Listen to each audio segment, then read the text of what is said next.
तो आज फाइनली मैं तकरीबन 1 साल के बाद लाहौर जू दोबारा से लेकिन ये जू मुझे थोड़ा बहुत चेंज तो लगा, लेकिन इतनी कोई खास तब्दीली वाज़े तौर पर नजर नहीं आ रही। और आज की हमारी ये वाली लॉन्ग वीडियो थोड़ी सी हट के, तो आप लोगों ने इसको लाजमी से एंजॉय किया। वहाँ पर मैं लॉन्ग वीडियो बनाने की तो सोच रहा था, लेकिन वहाँ पे रश काफी ज्यादा था, जिसकी वजह से ये सारी मैंने क्लिप्स को इकट्ठा और यही सोचा कि अपनी शॉर्ट वाली पब्लिक को तो ये वीडियोस दिखाऊंगा ही दिखाऊंगा, लेकिन साथ में एक लॉन्ग वीडियो भी बना के तफसीलन आप लोगों के साथ शेयर करूंगा। तो सबसे पहले तो मैं आप लोगों को बताता चलूं कि जू के अंदर एक बंदे की तकरीबन 100 रुपए टिकट और जू के अंदर एंटर होते ही हमें मोरों की एक बहुत बड़ी प्यारी सी एवरी नजर आई। इतने बड़े जू के अंदर ये सिर्फ एक ही ऑस्ट्रिच का पेड़ थोड़ा सा तो अजीब लगा, लेकिन जब हमने बाकी जानवरों को देखा फिर इनकी कमी थोड़ी सी पूरी हो गई। और आगे जाकर हम एक पैरट्स की एवरी भी देखने लगे, तो आप लोगों ने वीडियो के एंड तक जुड़े। और मेरे ख्याल से अभी तक जो चीज हमें जू की तरफ अट्रैक्ट करती है वो सिर्फ ये जिराफ। अभी तक सिर्फ और सिर्फ हमें ये जिराफ ही देख के फौरन वाले जू की वाइब आती है। फिर क्या मैं जल्दी से दोबारा से जू को एक्सप्लोर करने निकल पड़ता हूँ, क्योंकि अभी मैंने घर जाकर अपने बर्ड्स को भी देखा। और इंशाल्लाह ताला पूरी उम्मीद है कि हमारे रेगुलर व्लॉग्स भी आना स्टार्ट हो जाएंगे अगर आप लोगों की सपोर्ट इसी तरह ही करते कराते हम लाइन हाउस की तरफ तो आ जाते हैं। लास्ट ईयर जो आप लोगों ने हमारे शॉर्ट व्लॉग में लाइन हाउस देखा था, ये उससे काफी क्योंकि ये काफी अपग्रेड भी हो गया और मेरे ख्याल से लायंस हमारे काफी नजदीक भी आ सकते हैं। और जब हम लास्ट टाइम आए थे तो लायन सेम टू सेम इसी तरह ही लेटे थे और अब भी ये इसी तरह ही लेटे। और लायन हाउस के अंदर एक साइड पर लायन का एक पेयर रहता है और दूसरी साइड पर लायन का दूसरा। और मुझे लायन हाउस की सिर्फ ये वाली जगह काफी अच्छी लग रही थी, क्योंकि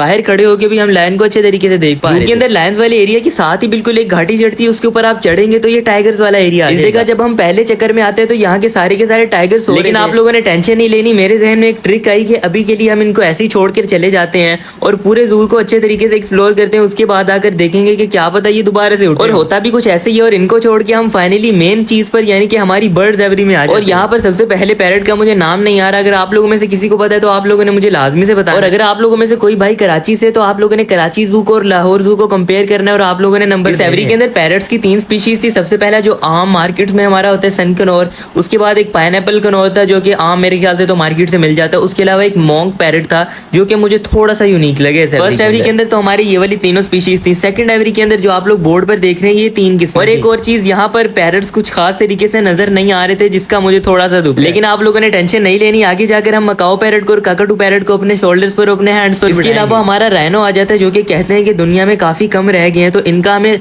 ज्यादा से ज्यादा ख्याल रखना चाहिए और इसके साथ इसका एक पार्टनर लेकर आना चाहिए। इस बारे में तो हमारे जू की मैनेजमेंट और भी ज्यादा बेहतर जानती है, और जो भी हमारे वेटनरी जो कि जू के लिए हायर है वो ज्यादा मेरे ख्याल से बेहतर जान सकते हैं, और उन्होंने कुछ ना कुछ करके ही इसको रखा। अब इस जगह पर राइनो का घर अंदर से तो मैंने नहीं देखा, लेकिन मैंने काफी ज्यादा ऐसी वीडियोस देखी हैं जिसके अंदर लोग राइनो का घर अंदर से विजिट कर रहे हैं। तो अगर आप लोगों को बताइए कहाँ से विजिट होता है तो आप लोगों ने मुझे लाजमी से बताना है, ताकि मैं नेक्स्ट टाइम अंदर से भी विजिट। और इस जू के अंदर एक सूजी एलिफेंट थी जो कि मेरे ख्याल से तकरीबन 1.5 से 2 साल पहले एक्सपायर हो गई थी, तो उसी की याद में यहाँ पर काफी ज्यादा मुजस्समे भी बने। इसका मुझे भी काफी ज्यादा दुख हुआ था। इसके बाद हम मंकी मैनिया में आ जाते हैं और यहाँ पर बंदरों के खेलने कूदने के लिए मेरा नहीं ख्याल यहाँ पर कोई बंदर बोर होता होगा, क्योंकि यहाँ पर चीजें ही काफी ज्यादा हैं। इस पूरे के पूरे जू में जो सबसे ज्यादा मैंने खुश देखे है वो इन्हीं मंकीज को। इस पूरे चिड़ियाघर को देखकर मुझे अपने सेटअप की याद आ रही थी, क्योंकि हमारी नई एवरी भी बन रही थी। उसके बारे में मैंने काफी कुछ अच्छा सोचा हुआ था और उसके अंदर काफी प्लानिंग करके मैंने चीजें लगाई। कुछ इस तरह के बोर्ड्स हमें जगह जगह पर देखने को मिल रहे थे, जिससे कि हमें पता चल रहा था कि कौन सा हाउस किस जगह पर है। इस चीज का तो मुझे आइडिया नहीं है, बच्चे इसको बगीरा बगीरा करके बुला रहे थे, लेकिन आप लोगों ने बताया ना ये क्या चीज। और जैसा कि मैंने आप लोगों को बताया था कि एक चक्कर लगाकर आने के बाद यहाँ पर टाइगर्स उठे हुए थे और अपना आप खुद बता रहे थे। अब एक क्लिप मैं लेना भूल गया जिसके अंदर एक टाइगर ने दूसरे टाइगर को, जिस तरह बिल्लियां आपस में भी खेलती हैं उस तरह खेलना चाहा,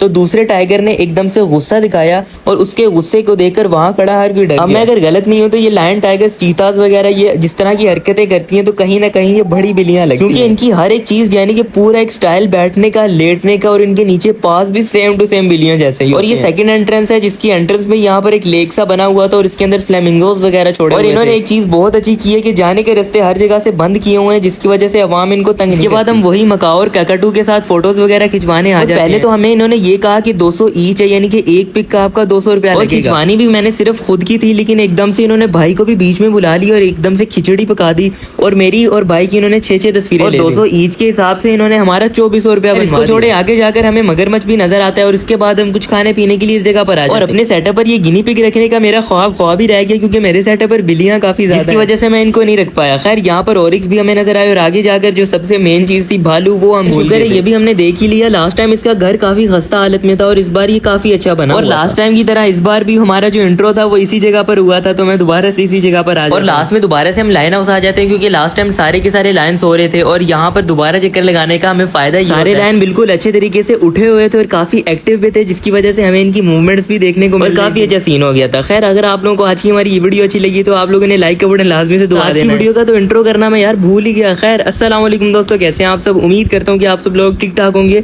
और खैर खैरियत से होंगे। तो अभी अल्लाह हाफिज़ भी करना है। उम्मीद करता हूँ कि आप लोगों को ये व्लॉग अच्छा लगा होगा। अभी के लिए इजाज़त दीजिए, अल्लाह हाफिज़।